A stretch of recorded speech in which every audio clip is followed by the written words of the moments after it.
अस्सलाम वालेकुम। इतनी गर्मी में कॉफी का एपिसोड नंबर 9 और अगले हफ्ते आखिरी एपिसोड में एक बहुत एक्साइटिंग चीज हमने प्लान की। अगले हफ्ते को छोड़े, पहले आज की बात करते हैं। आज हम एक बहुत ही डिफरेंट चीज करने वाले हैं, इसलिए कि आप लोगों को इतना इंटरेस्ट हो रहा है कॉफी में कि आज हमने सोचा आज हम कॉफी नहीं बनाएंगे, बल्कि हम आपको बताएंगे कि कॉफी बनती कैसे है, कहां से आती है, क्या प्रोसेस होता है। ठीक है ना? तो वो हम आपको बताने वाले हैं इस बहुत ही खूबसूरत वॉल आर्ट के जरिए, जिसमें 12 स्टेप्स दिखाए हुए हैं, 12 स्टेप्स। सबसे पहली चीज, बीज बोते हैं। अगर आपको पता नहीं है तो कॉफी जो है वो दरख्त पे होती है, कुदरती चीज है, वो फैक्ट्री में नहीं बनती है।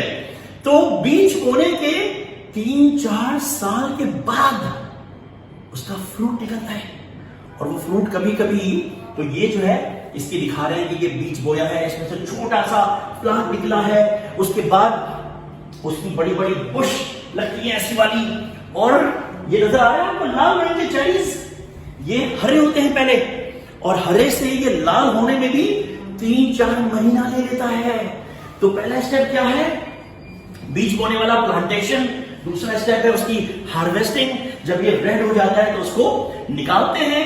तीसरा स्टेप जो है थोड़ा सा आगे पीछे हो गया इस आर्ट के ऊपर। तीसरा स्टेप एक्चुअली ये है, जिसको कहते हैं सिलेक्शन, एयरिंग। यहां पे जो है वो ड्राई मेथड भी यूज होता है, वेट मेथड भी यूज होता है, लेकिन इसको ड्राई करने का पर्पस ये है कि इसमें से मॉइस्चर बाहर आ जाता है। उसके बाद उसकी सिलेक्शन किया जाता है। उसको कुछ बीन्स हैं जो सिलेक्ट किए जाते हैं, कुछ डिस्कार्ड किए जाते हैं बेस्ड ऑन उसकी साइज, कंसिस्टेंसी वगैरह वगैरह। और उसके बाद मैं ऐसे गिरने वाला हूं सीढ़ियों से। उसके बाद होती है हलिंग। हलिंग का मतलब ये जो चेरी है ना, चेरी, इसको चेरी कहते हैं। ये कॉफी का फ्रूट है चेरी। इस चेरी के अंदर जो बीज है वो है बीन कॉफी का, और वो जो है वो अंदर होता है, उसके ऊपर एक झल्ली लगी हुई होती है। ये सब कुछ सूखने वूखने के बाद भी तो हलिंग से उसकी वो झल्ली निकलती है, और ग्रीन कलर के बीन्स निकलते हैं अंदर से। और वो जो ग्रीन बीन निकला, उस ग्रीन बीन को बोरियों में डाल के, यहां पे आगे देखें थोड़ा सा करीब आके, ये नजर आ रही है आपको, ये बोरियों में पैक हो गया। ये ग्रीन बीन्स हैं जो बोरियों में पैक हो गए हैं। अब या तो ये लोकल रोस्टर के पास जाएंगे, या तो ये एक्सपोर्ट होके दुनिया भर में एक्सपोर्ट के जाएंगे रोस्टर्स के पास। यहां से हम भाग के वापस उधर जाने वाले हैं पीछे, क्योंकि अब जो है वो ग्रीन बीन आ गए रोस्टर के पास। और वो रोस्टिंग में क्या होगा कि वो ग्रीन बीन जो है लाइट ब्राउन भी हो सकता है, डार्क ब्राउन भी हो सकता है। तो ये है स्टेप नंबर 7।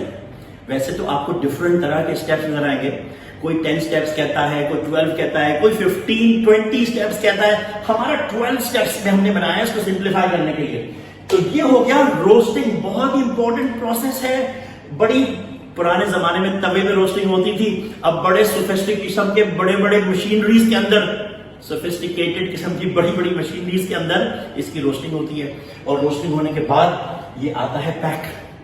अब ये है रोस्टेड कॉफी बीन्स।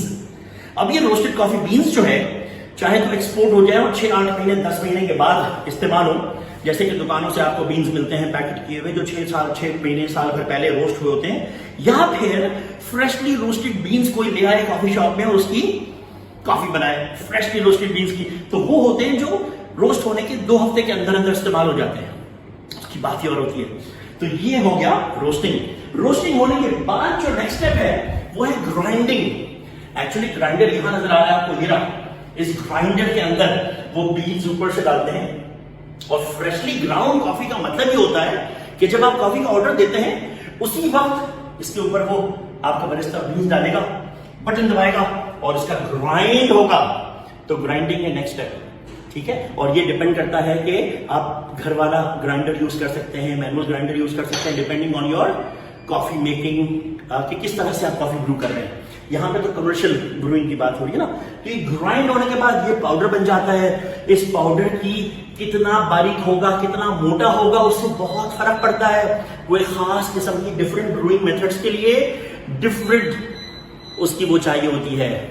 ग्राइंड का साइज एकदम बारीक पाउडर से लेकर कोर्स ग्राइंड से लेकर फाइन ग्राइंड तक। तो ये जो है यहां पे फिर ये गया। अब ये कमर्शियल मशीन में अगर जाना है इसको ब्रूइंग के लिए, तो ये कहलाता है पोर्टा फिल्टर। पोर्टा फिल्टर। ठीक है, और ग्रुप हैंडल भी कहते हैं इसको कभी कभी कुछ लोग। तो पोर्टेफिल्टर जो मशीन में जाता है कमर्शियल मशीन के अंदर, ये फिल होता है, इसको लेवल करना होता है, इसको टेम्प करना होता है, मतलब इसको ऊपर से प्रेस करना होता है, फिर ही जाता है मशीन के अंदर, जो कि यहां दिखाया हुआ है।